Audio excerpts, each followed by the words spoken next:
합니다. 시작. 사랑합니다. 축복합니다. 우리 한 번 더 인사합시다. 하늘의 복 많이 받으시기를 바랍니다.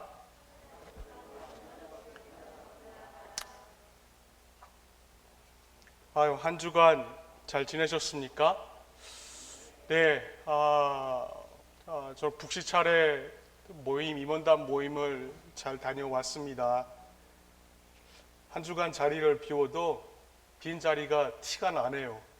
네, 다음부터는 자리를 비우지 말아야 될 것 같습니다. 아무리 바빠도 당신들 일 처리하라 그러고 시찰에 무슨 일이 있더라 할지라도 참여 안 하고 교회를 좀 지켜야 될 것 같아요. 우리 한 번 더 인사합시다.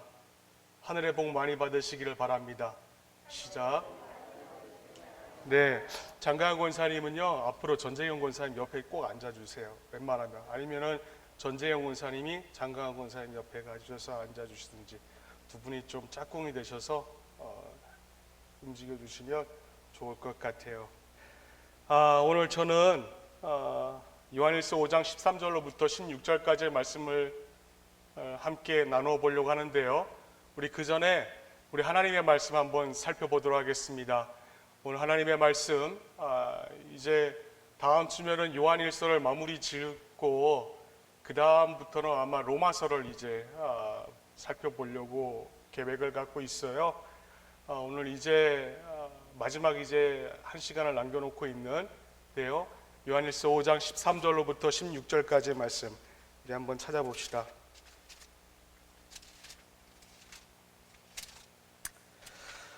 다 찾았으면은 우리 교독하겠습니다. 제가 먼저 읽겠습니다.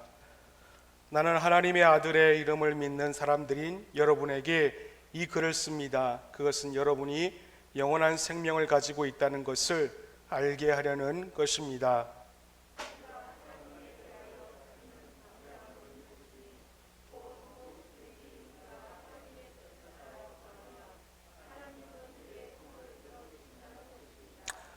우리가 무엇을 구하든지 하나님의 우리의 청을 들어주신다는 것을 알면 우리가 하나님께 구한 것들을 우리가 받는 것도 압니다. 누구든지 어떤 교우가 죄를 짓는 것을 볼 때에 그것이 죽음에 이르게 하는 죄가 아니면 하나님께 간구하십시오.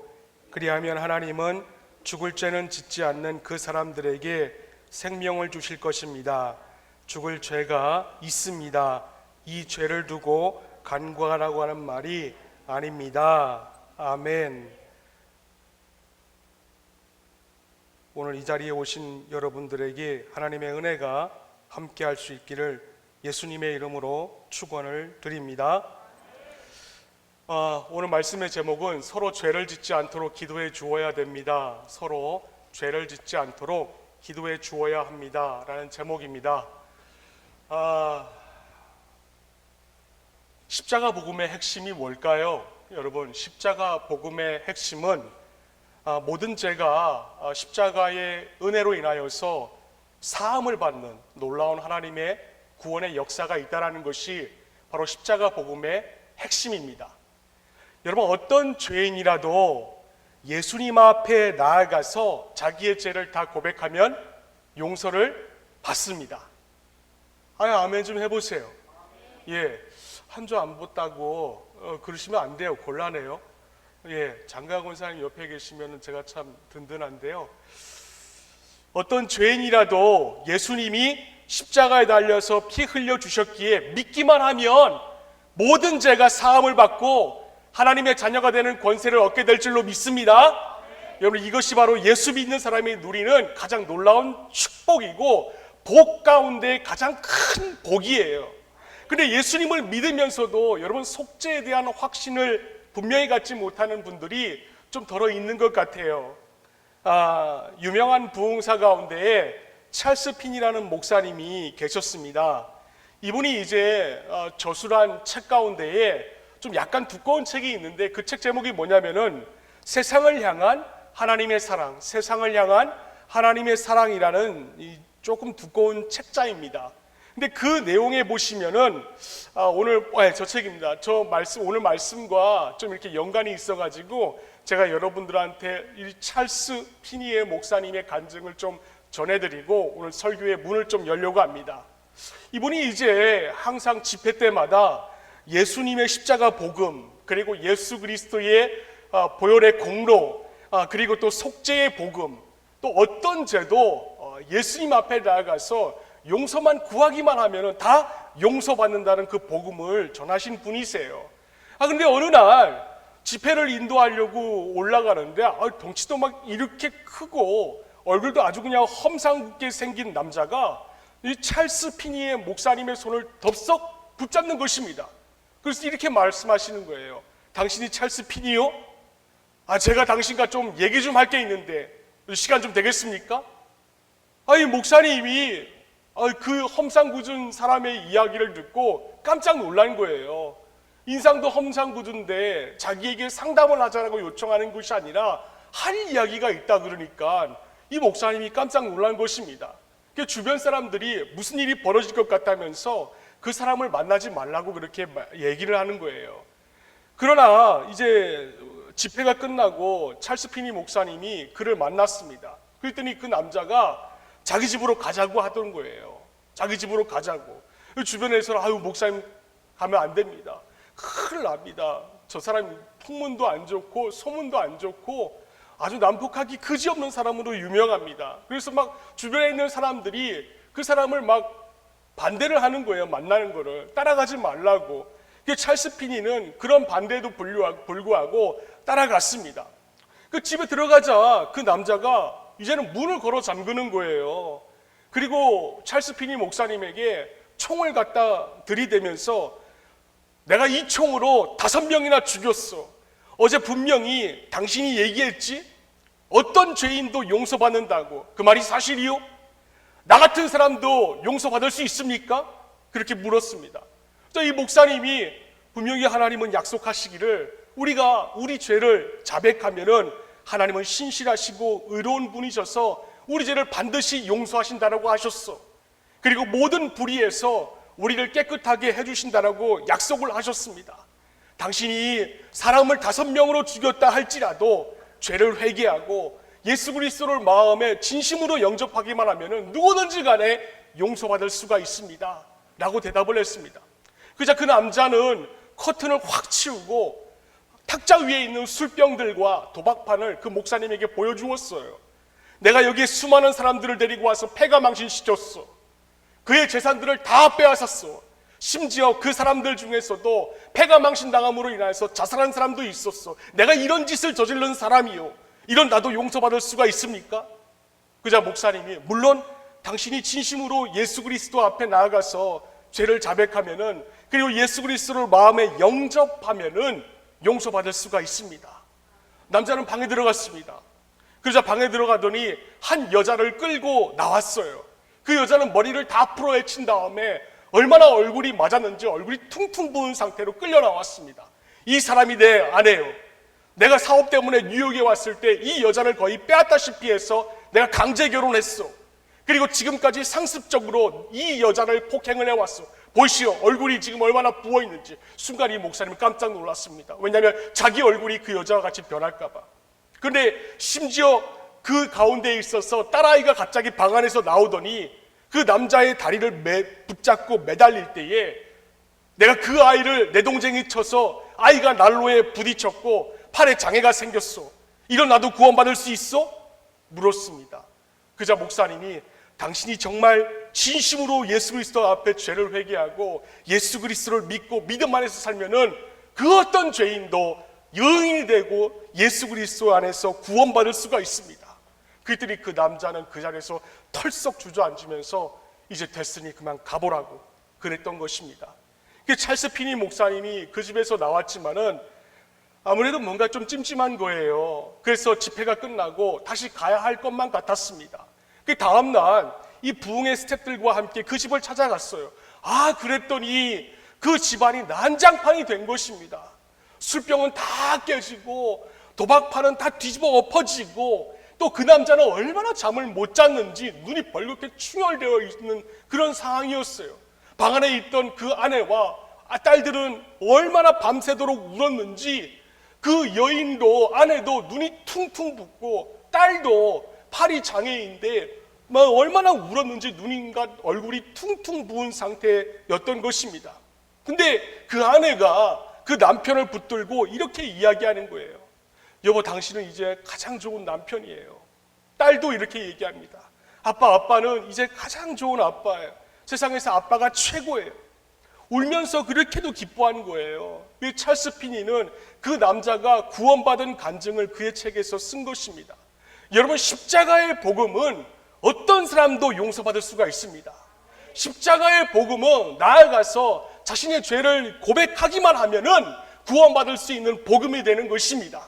이거는 정말 놀라운 복음이에요. 그런데 오늘 사도 요한은 이 십자가 복음에도 불구하고 모든 죄가 다 용서받는다라고 함에도 불구하고 딱 한 가지 죄만큼은 절대로 용서받지 못한다는 이상한 말을 전하고 있습니다. 뭐냐면은 용서받지 못하는 죄가 있다라는 거예요. 여러분, 16절 말씀 우리 다 함께 한번 읽어볼까요?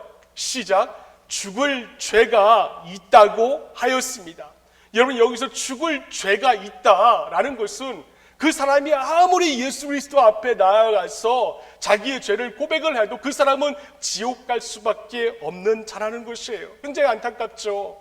아무리 그를 위하여서 기도를 해도, 교인들이 중보 기도를 해주더라도 하나님은 절대로 그를 용서하실 수가 없습니다.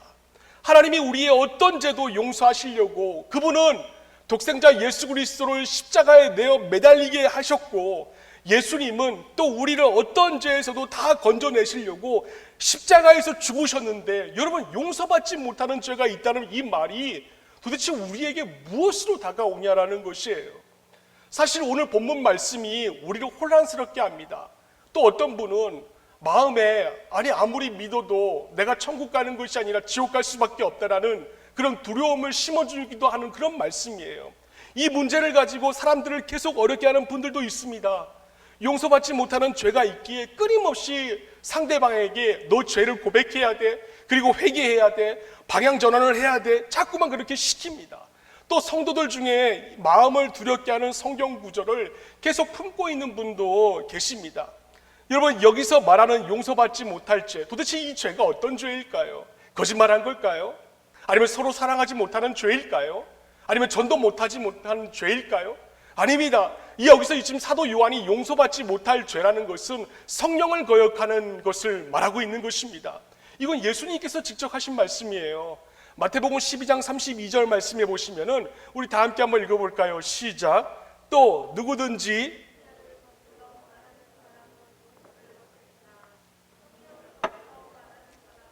이 세상에서도, 오는 세상에서도 용서를 받지 못할 것이다. 여러분, 성령을 거역하는 죄, 그럼 이 죄가 대체 어떤 죄냐라는 것이에요. 아마 이 말씀을 들을 때에 마음에 이렇게 걱정하는 분이 있을지도 모르겠어요. 내가 성령을 거역했나 봐. 예수 믿기 전에 예수 믿는 사람을 그렇게 핍박을 했는데 이건 분명히 내가 성령을 거역한 거잖아. 이거를 용서를 못 받는다라고 했는데, 내가 아무리 예수를 믿어도 지옥에 갈 수밖에 없다라고 하였는데, 여러분, 이런 두려움 속에 얼마든지 빠질 분들이 계십니다. 그러나 제가 단언하건대 절대로 그렇지가 않습니다. 바울은 예수 믿는 사람을 핍박한 정도가 아니라 예수 믿는 자들을 죽였습니다. 모아서 도미티안 광장에 가두어서 사자들의 밥으로, 맹수들의 밥으로 전락하게 만든 사람이 바로 바울입니다. 그런데도 바울은 사도로 쓰임을 받은 자였습니다. 불신자일 때, 복음을 모를 때에 예수 믿는 사람들을 핍박했던 것은 여러분, 성령을 거역한 죄가 아니에요. 어떤 분은 또 묻습니다. 나는 성령님께 순종 안 한 적이 많아요, 목사님. 저는 지옥 갈 수밖에 없지 않겠어요? 목사님, 저는 감사의 기도 쓰지 않았고요, 게으르고요, 전도도 안 했고요, 11조도 못했어요. 저의 일상의 우선순위는 늘 돈이었습니다. 제가 성령을 거역한 것이 아닐까요? 그렇게 걱정하시는 분도 계십니다. 여러 가지 이유 때문에 자신이 성령을 거역한 것이 있을까봐 두렵고, 혹시 그것 때문에 용서받지 못할까봐 걱정하는 분들에게 제가 단언하고 또 단언합니다. 그런 분들은 성령을 거역한 사람이 아닙니다. 그런 문제들 때문에 여러분, 다시는 고민하지 마시기를 바랍니다. 절대로 두려워하지 마시기를 바랍니다. 내가 성령을 거역한 것은 아닐까? 여러분, 이렇게 걱정하는 것 자체가 이미 그분은 성령을 거역한 사람이 아니라는 증거입니다. 성령을 거역한 사람은요, 여러분 이런 고민도 하지 않아요. 예수 믿는 것이요 오히려 이상하게 보입니다. 또 예수 안 믿는 것을 자랑으로 여깁니다. 세상의 사람들과 만날 때 예수 믿는 사람들을 바라보면서 저 의지 박야가 그렇게 이야기를 하는 자들입니다. 말씀대로 살지 못하고 죄 짓는 일을 자꾸 반복하고 있다면은 그는 성령을 거역한 것이 아니라 믿음이 적은 것이에요. 아직도 믿음이 어린 상태에 있는 것이지 성령을 거역하고 있는 것은 아닙니다. 우리의 마음속에서 성령님이 우리가 하나님의 기뻐하시는 뜻대로 살지 못하고 있다는 것을 깨우쳐주고 계시는 것뿐이에요. 때문에 우리는 분명하게 있잖아요. 분명하게 정신만 차리면 됩니다. 우리 좌우 옆에 바라보시면서 우리 한번 얘기 좀 합시다. 격려합시다. 정신 차립시다. 시작. 왜 날 보면서 하시지 마시고 옆에 사람 바라보시면서 하세요. 정신 차립시다. 다시 한 번 더 시작. 정신 차립시다. 예, 우리 정신 차립시다. 여러분, 우리는 성령께서 주시는 근심을 가지고 있으니까는 성령을 거역한 것으로 아는데 절대로 그렇지가 않아요. 여러분, 그렇다면 용서받지 못할 죄가 도대체 무엇입니까? 딱 하나 있다면 바로 그겁니다. 예수님에 대하여서 믿게 되었어요. 그리고 분명히 복음도 듣게 되었습니다. 그런데 그 복음을 버린 사람이에요. 분명히 하나님은 어떤 죄도 용서받을 수 있는 복음을 그분에게 주셨습니다. 회개하면 돼요. 회개하고 예수 그리스도를 마음속에 영접하기만 하면은 그분은 세상의 아들과 딸이 아니라 하나님의 아들과 딸이 얼마든지 될 수가 있는 것입니다. 예수님이 자신을 위해서 죽으셨다는 것을 믿기만 하면은 용서를 받을 수가 있는 것입니다. 아멘 좀 해보세요. 예수님이 날 위해서 죽으셨다는 것을 믿기만 하면은 여러분 그 사람이 어떤 사람이든지 간에 누구든지 용서받을 줄로 믿습니다. 그런데 그 복음을 거부해버린 것이에요. 무시하고 버린 것입니다. 그래서 사도 요한은 이런 사람들에 대해서 이렇게 이야기하는 것입니다. 요한일서 2장 18절부터 19절 말씀에 어린이 여러분, 지금은 마지막 때입니다. 여러분이 그리스도의 적대자가 올 것이라는 말을 들은 것과 같이 지금 그리스도의 적대자가 많이 생겼습니다. 그래서 우리는 지금이 마지막 때임을 압니다. 그들이 우리에게서 갔지만 그들은 우리에게 속한 자들이 아니었습니다. 그들이 우리에게 속한 자들이었더라면 그들은 우리와 함께 그대로 남아 있었을 것입니다. 그러나 결국에는 그들은 모두 우리에게 속한 자들이 아니라는 사실이 드러나게 되어 있습니다. 교회 공동체 안에 들어왔어요. 예수를 믿는다고도 했습니다. 복음도 들었습니다. 그리고 결단도 하였습니다. 그런데 떠나버렸어요. 복음을 거부하고 예수님을 부인하고 떠났습니다. 그 사람들은요, 이미 그 영혼이 악한 영혼들에게 완전히 사로잡힌 자들입니다. 그래서 그 사람들을 위해서 교인들이요, 아무리 철야 기도를 하고 금식 기도를 하고 중보 기도를 해도 하나님께서 예수님을 버린 죄에서는 그를 절대로 구원하실 수가 없는 것이에요. 왜? 성부와 성자와 성령이 삼위일체 트라이앵글 하나이기 때문에 그렇습니다. 구원받을 길은 오직 예수 그리스도 한 분밖에 없는 것이에요. 천하 만민 중에 다른 사람의 이름으로 구원받을 만한 이름을 너희들에게 준 적이 없다라고 하였습니다. 내가 그 길이요 진리요 생명이니 나로 말미암지 않고는 아버지께로 올 자가 없다라고 예수님이 말씀을 하셨습니다.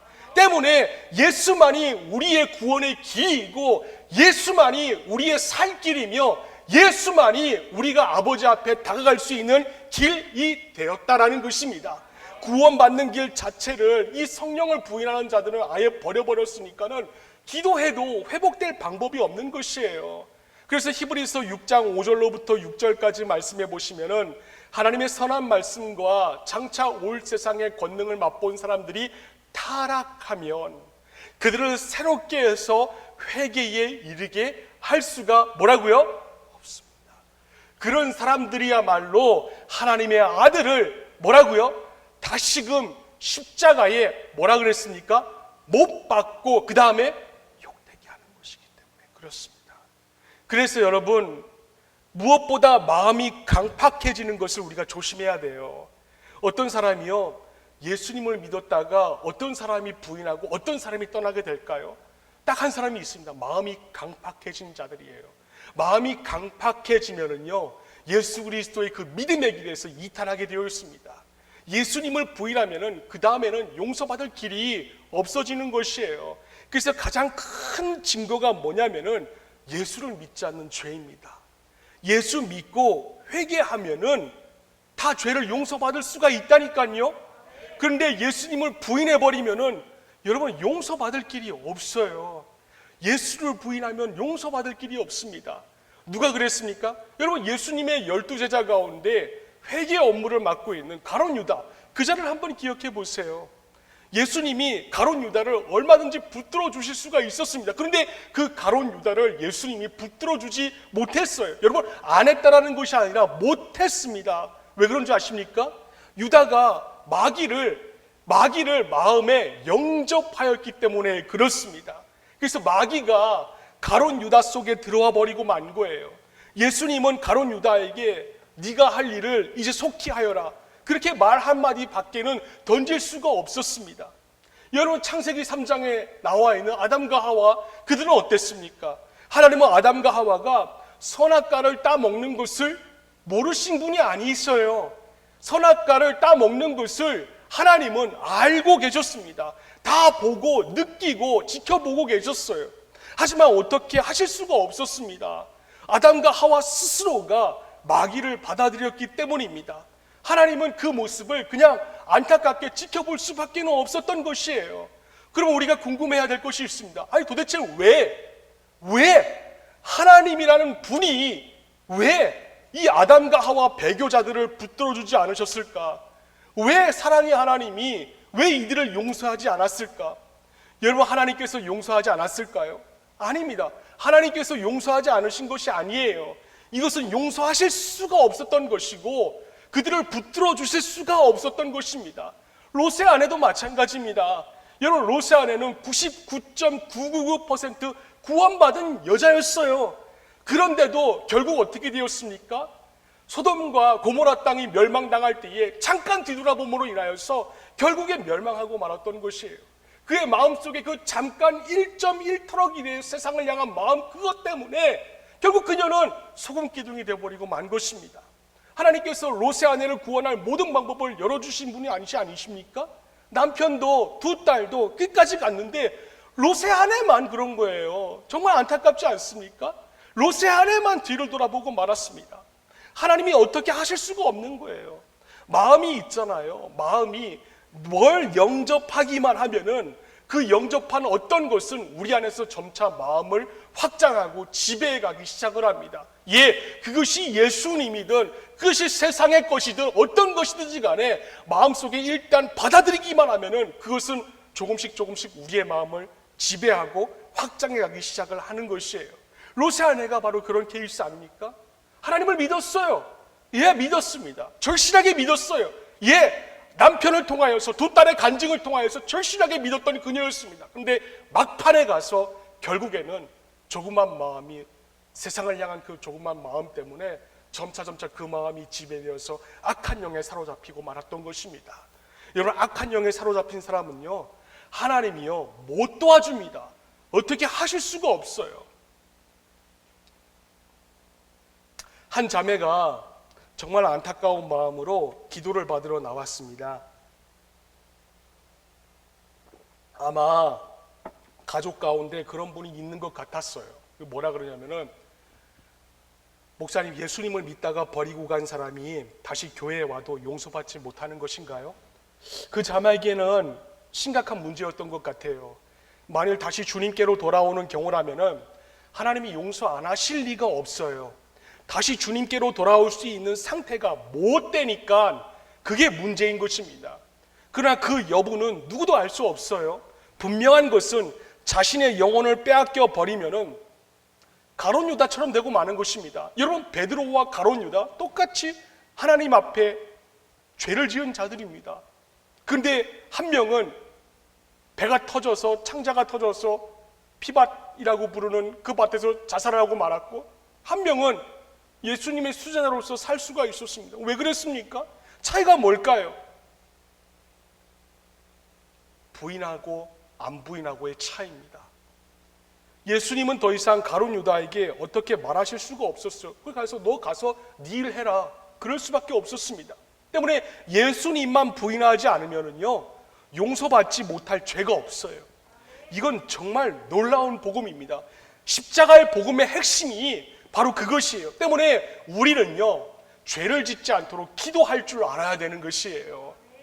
그러나 예수님만 부인하지 않으면 다 용서받는다는 말을 또 오해하시면 안 됩니다. 여러분, 뭐 죄를 지어도 그러면 괜찮느냐 그 뜻이 아니에요. 그냥 자동적으로 용서받는다? 그것도 아닙니다. 여러분, 구원파가 그래요. 침례교가 잘못된 침례교가 그렇습니다. 구원파가 그래요. 한번 예수를 믿고 나면은 그 다음부터는 어떤 죄를 지어도 회개를 거치지 않고 다 용서를 받은 것이라고 합니다. 그러나 절대 그렇지 않습니다. 본문의 사도 요한은 기도하라고 그랬어요. 예수를 믿었는데 또 죄를 짓고 세상적으로 살면은 기도해야 됩니다. 그냥 두면은요 여러분 안 돼요. 어떻게 하든지 간에 방에서, 집에서, 골방에서, 교회에 나와서 따로 한적한 곳에 가서 하나님과 은밀한 대화의 장소를 만들어야 됩니다. 절대로 그냥 두면 안 돼요. 근데 예수를 믿고도 죄 짓는 것을 그냥 당연하게 여기는 그리스도인들이 있습니다. 정말 안타까운 일이죠. 내가 예수를 믿었다고 어떻게 죄 안 짓고 살 수가 있어? 이런 말을 하시는 분도 계십니다. 시대가 그래요. 예수를 믿지만 세상에 살면서 죄 짓는 것을 어쩔 수 없는 것으로 여깁니다. 그러나 여러분, 초대교회 때는요 그러지 않았어요. 사도행전 우리가 수요일마다 살펴보고 있는데 초대교회 때는 그러지 않았어요. 그들은요 예수 믿으면은 죄에서는 멀어진 것이라고 생각한 자들이었습니다. 그렇기 때문에 그들의 모습을 통하여서 많은 사람들이 구원받을 수가 있었던 것이에요. 여러분, 예수를 믿는다는 말은요 죄에서 떠난 자들입니다. 예수를 믿는 자들은 죄에서 떠난 자들이에요. 내가 꼭 봐야 아멘 하시죠. 예수를 믿으려면요 목숨도 걸어야 돼요. 순교할 각오도 있어야 됩니다. 그러니까 세상에서 죄를 또 짓는다는 것은 상상도 못할 일이죠. 그러니까 예수를 믿고 또 죄를 지은 사람이 생기면은 그건 심각한 문제가 이제 발생한 것입니다. 그것은 한 개인의 문제가 되는 것이 아니에요. 온 교회에 기도 제목이 생긴 것입니다. 아나니와 삽비라를 한번 보세요. 두 부부의 내외의 그 모습으로 인하여서 초대교회 전체의 문제가 확장이 되었습니다. 그 때문에 우리는 그리스도인들이 죄를 짓는다는 것은 대단히 우리가 심각한 문제로 여겨야 되는 것이에요. 때문에 교인들은 그가 다시는 죄에서 일어나서 온전한 삶을 살도록 서로 기도해 주어야 됩니다. 한번 얘기해 볼까요? 당신을 위해서 기도해 줍니다. 시작. 나 말고 나는 내가 기도할 테니까는요 옆에 분 보고 말씀하세요. 당신을 위해서. 주장로님 어디 계세요? 주장로님 보고 말씀. 당신을 위해서 기도합니다. 시작. 받았으면 해주세요. 장로님도 권사님에게. 시작. 예, 우리 모든 교인들이 서로 간에 교인들끼리 위하여서 기도해주는 기도의 파도가 넘실대는 고아중간교회가 될 수 있기를 예수님의 이름으로 축원을 드립니다. 여러분, 이 때문에 교인들은 서로 기도해 줘야 돼요. 여러분, 죄 짓는 것을 당연한 것이다라고 여기면요 절대로 안 돼요. 하나님, 지난주에 승리하고 왔습니다. 하나님, 놀라운 주간이었습니다. 하나님, 지난주는 정말 주님께 순종하였던 주간이었습니다. 예수 안에서 놀라운 승리를 쟁취하였던 지난 한 주였습니다. 이렇게 기도할 수 있는 날이 여러분의 삶에 속히 올 수 있기를 소망합니다. 평생 있잖아요. 좀 그러지 좀 말자고. 하나님, 또 죄 짓고 왔어요. 또 패배하고 왔어요. 하나님, 내 반복되는 이 모습 그래도 용서해 주실 거죠? 제가 하나님이라면은 죄송하지만 빗방망이 한 대 쳤습니다. 그렇게 하다가 인생을 끝나는 것은요 여러분, 하나님의 뜻이 아니기 때문에 그래요.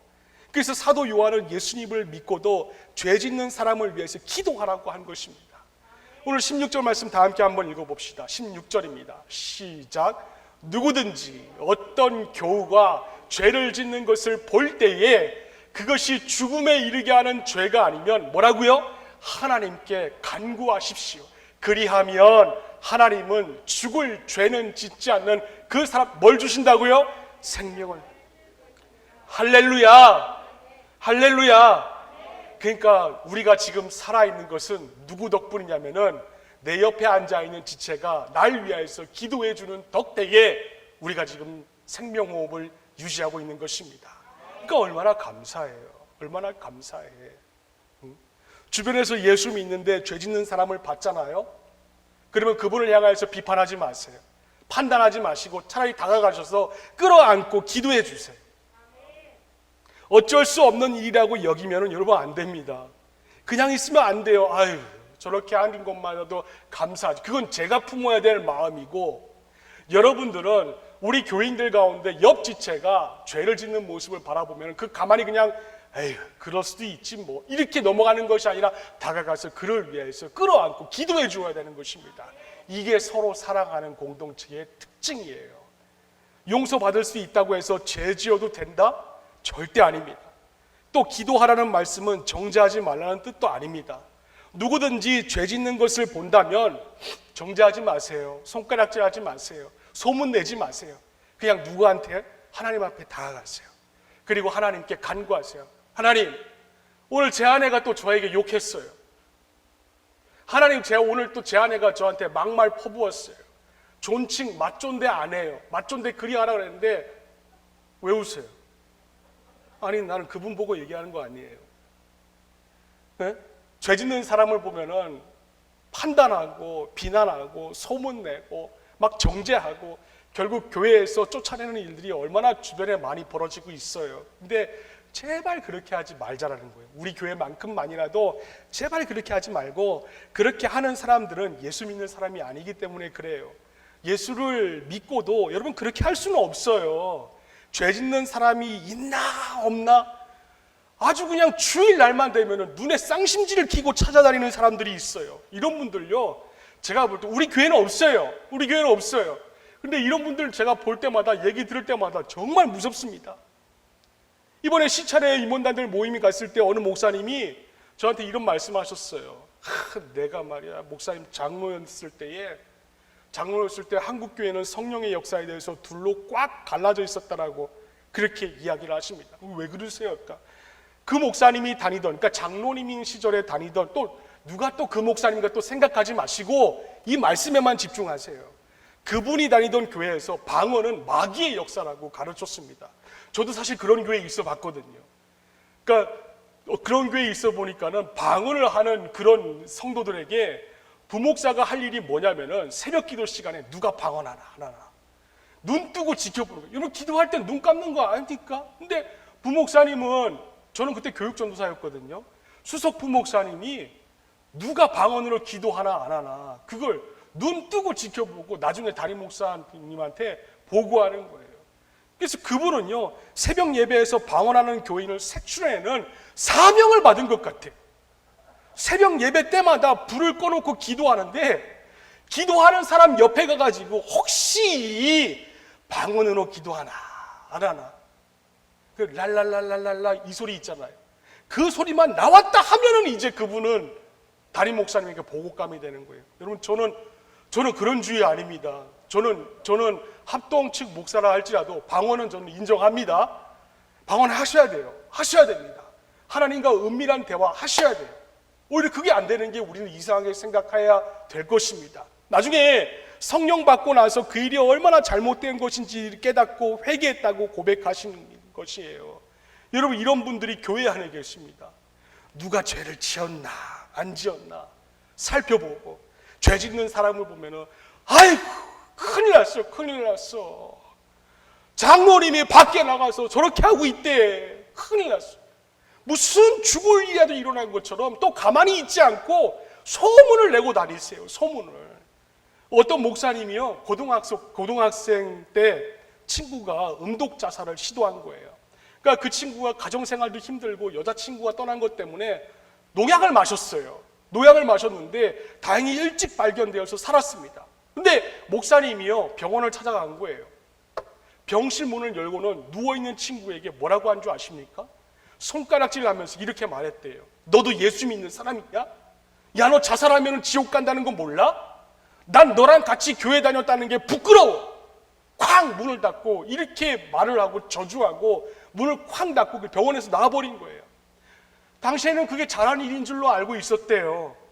저렇게 믿음 없는 사람들 때문에 교회가 욕을 먹는다고 그렇게 생각을 했대요. 나중에 이분이요, 예수님을 인격적으로 만나고 나서야 그때 그 모습이 자기에게 얼마나 율법주의자였는지 깨닫고 자신의 잘못을 회개했다라고 합니다.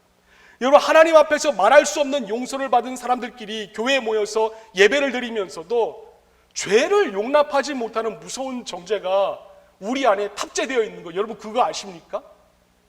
손양원 목사님 여러분 아시지요? 사랑의 원작탄. 손양원 목사님은 자기의 양아들이 누구냐면은 자기 아들 친아들을 죽인 사람이었어요. 근데 그 양아들이 목사가 되었습니다. 근데 손양원 목사님이 양아들 삼은 그를 배척한 교회가 있었다는 말을 듣게 되었어요. 그분이 눈물로 고백을 하였습니다. 제가 손양원 목사님의 양아들이라고 하면은 사람들이요, 처음에는 아유 그러냐고, 훌륭한 아버지 두었다고 그러면서 다음부터는 저를 안 만나려고 하였습니다. 우리는 좀처럼 용서함이 없어요. 서로 용서함이 없어요. 그러니까 우리가 용서를 먼저 해야 되는 이유가 여기에 있는 것입니다. 왜 힘이 들까요? 용서를 내 힘으로 하려고 하니까 힘이 들어요. 정말 그렇지 않습니까? 왜 사랑하는 것이 힘들까요? 사랑을 내 힘으로 하려니까 힘들어요. 그런데 있잖아요, 사랑도 마찬가지고 용서도 마찬가지고 내가 예수님을 통하여서 용서받은 것이 감사한 것만큼만 용서하시면 돼요. 그럼 쉬워요. 또 내가 이 사랑도 마찬가지예요. 내가 예수님께 사랑받은 것만큼만 이웃을 사랑하시면 돼요. 그러면 쉬워요. 뭐든지 단순해야 돼요. 단순해야 되고 뭐든지 편해야 되고 뭐든지 쉬워야 돼요. 저도 그거 참 힘들었거든요. 여보, 사사사사사사사사사사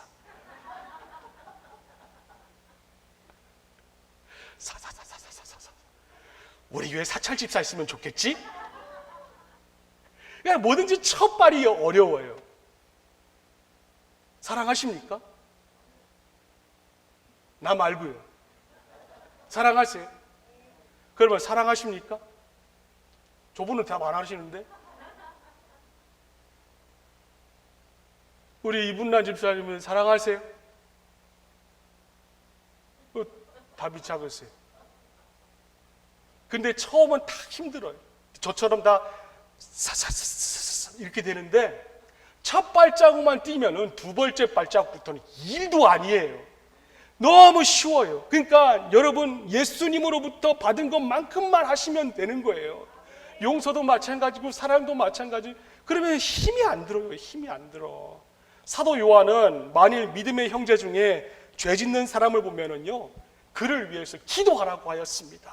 그가 돌아오도록, 우리 교회에서 올바로 신앙생활을 할 수 있도록, 올바로 서도록, 그가 교회 안이나 또 교회 밖에서나 바른 신앙생활을 하게 해달라고 하나님께 끌어안고, 그분을 끌어안고 기도하라고 합니다. 그러면요, 반드시 하나님은 그 기도를 들어주십니다. 역사하여 주시고 응답해 주실 줄로 믿습니다. 그래서 본문 말씀에서 하나님이 반드시 기도에 응답하시는 것에 대해서 말하고 있는 거예요. 그것은 그 기도 응답에 대한 교훈이라기보다 요한이 우리들에게 말하고 있는 것이 뭐냐면은 제발 기도하십시오. 제발 사람에게 무슨 일 탁 하고 발생하면은 사람에게 먼저 찾아가서 말하지 말고 하나님에게 먼저 다가가서 하나님에게 먼저 말하라고 호소를 하고 있는 것입니다. 죄 짓는 교인을 보잖아요. 제발 우리 소문 내지 맙시다. 소문 내지 말고요, 정죄하지도 말고 판단하지도 말고 기도합시다. 그분을 위해서 끌어안고 어떡하면 아이고 손 붙잡고 그냥 기도만 해주세요. 그래서 15절 말씀에 우리가 무엇을 구하든지 하나님이 우리의 뭐라고요? 청을 들어주신다는 것을 알면 우리가 하나님께 구한 것들을 우리가 뭐라고요? 압니다. 할렐루야. 무엇을 구하든지 하나님은 다 들어주십니다. 왜냐하면 그분이 남의 아버지가 아니라 우리의 아버지이기 때문에 그렇습니다. 그래서 14절 말씀에 하나님의 뜻을 따라 구하라고 하신 것이에요. 무엇이든지 우리가 하나님의 뜻을 따라 구하면은 하나님께서는 그분의 아들과 그분의 딸의 그 소리를 외면하지 않으시고 우리의 요구를 들어주시는 분이십니다. 하나님께서 원하시는 대로 구하는데, 그렇게 하는데 우리의 소리와 우리의 간절함을 외면하실 리가 없는 것이에요. 때문에 기도 응답이 안 되었다면은 그것은 하나님이 원하시지 않는 일을 구했거나 아직 하나님의 때가 아니라고 생각하시면 됩니다. 우리 공동체 가운데 사랑이 없는 분이 계신다면은 그분은 어떻게 해야 될까요? 자신에게 사랑이 없다고 생각이 든다면은 그분을 위하여서 끌어안고 기도하시길 바랍니다. 하나님, 얼마나 우리가 사랑하고 살기를 원하십니까? 밥을 먹을 때도, 그리고 잠자리에 들기 전에도, 아침에 일어나서도 하나님, 저에게 제가 저분을 먼저 사랑할 수 있는 마음을 저에게 좀 주세요. 기도해 보세요. 됩니다. 돼요. 된다고요. 왜 아멘 안 하세요? 된다니까요. 전도도요, 마찬가지입니다. 전도하고 싶은데 못 하시는 분이 있잖아요. 저에게 와서 고백을 해요. 목사님, 그렇게 말하기가 너무 두려워요. 왜 그런지 아세요? 무턱대고 교회 가자 그러니까 누가 교회 가겠어요? 우리는 교회 가자 얘기 안 해요. 밥 먹자. 이리 와요. 같이 밥 먹자. 그걸로 시작해야지. 무턱대고 과정에 가자. 그러면 누가 교회 가겠어요? 우리는 처음부터 이렇게 대놓고 얘기 안 씁니다. 전도를 못 하시는 분, 하나님이 우리가 얼마나 전도하기를 원하시겠어요? 나는 전도 못한다. 은사가 없다. 말도 못한다. 능력이 없다. 체험이 없다. 이런 말은 이제 접고 그만하고 내가 좀 전도하게 해달라고. 하나님, 영혼 구원하게. 교회의 본질적 사명이 영혼 구원하여서 제자 삼는 일이라면은 영혼 구원하게 해달라고. 여러분, 기도 한번 해보십시오. 우울증에 사로잡힌 분들이 있지 않습니까? 도무지 내 마음이 내 마음대로 안 되세요. 모든 것이 그냥 답답해요. 우울하고 죽고 싶고, 하루에도 12번도 막 집을 막 뒤집어 놓았다가 막 내려앉혔다가 가시는 분은 여러분 정확히 구하세요. 하나님, 이것은 하나님의 뜻이 아니잖아요. 이게 하나님의 가정이어야 되는데, 내가 선교사로 이 가정에 파송이 되었는데, 하나님, 우리 가정이 내가 내 마음의 강팍함으로 인하여서 남편을 들었다 놨다 하는 거, 이거 하나님 뜻 아니잖아요. 여러분, 이렇게 기도해 보세요. 그럼 된다니까요. 된대. 쉬운데. 단순한데. 그게 구하면 역사되는데, 그게 안 되니까는 자꾸만 집안이 뒤집어지고 엎어지고 넘어지고 자빠지고 그러는 것이에요. 자꾸 죄 짓는 마음이 든다면은 여러분 이렇게 구하세요. 하나님, 제 안에 있는 죄를 죽여주세요. 제 속에 자꾸 죄 짓는 생각이 듭니다. 선하신 하나님, 하나님이 내 마음속에 주인 되어주셔서 저의 마음을 좀 다스려 주세요. 이런 각오로 기도하시면요, 여러분 됩니다. 그래서 다윗은 시편 51편 10절 말씀에 우리 다 함께 한번 읽어볼까요? 시작. 하나님, 내 속에 깨끗한 마음을 창조하여 주시고 내 속을 견고한 심령으로 뭐라고요? 새롭게 하여 주시옵소서. 할렐루야. 때문에 우리가 정말 하나님의 뜻을 구하잖아요. 하나님의 뜻을 구하고 여러분의 개인의 삶과 그리고 여러분의 직장과 또 우리 교회 가운데 하나님의 뜻을 여러분이 구하면은 하나님 그 기도 외면하지 않으십니다. 들어주시는 하나님이세요. 마태복음 7장 7절 말씀에 구하라 그러면 얻을 것이요 두드리라 그러면 열릴 것이라고 예수님 약속하였습니다. 에레미야 33장 3절 말씀에 너는 내게 부르짖으라 내가 내게 응답하겠고 내가 물은 크고 비밀한 일을 너에게 보이겠다라고 약속하신 분이십니다. 그 하나님이 뻥쟁이가 아니면은 우리의 아버지시라면은 우리의 기도 소리에 외면하지 않으시고 듣주지 않겠습니까? 그러니까 우리 그거 믿고 우리 나아가자고요. 아시겠습니까? 우리 공동체 가운데 30분 됐대요. 이제 마쳐야 될 것 같아요. 내가 요즘 초를 재거든요. 30분 안에 설교 마치려고. 마칩시다. 기도합시다.